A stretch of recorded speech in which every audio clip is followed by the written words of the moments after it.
Sia Alexander Brume from Heal Love Now, and I'm back again with another video on a really great all-natural Sisterlock conditioner.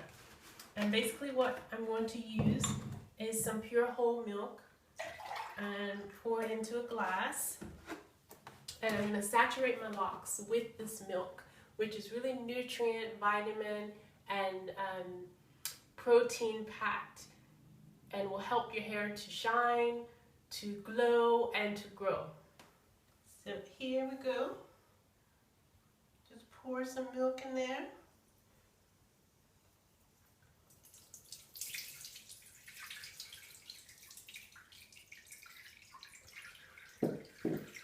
Oh, it's such a spa experience.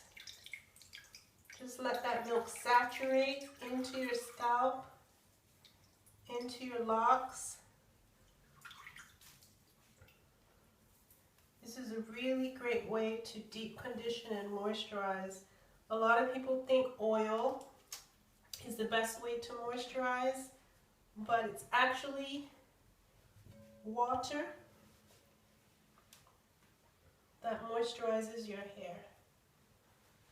And milk is also good for your skin. So here we go. I'll let that sit for an hour or two, and I'll come back and let you see how it looks. Thanks for joining me, and I'll see you next time. Peace. I'm all milky.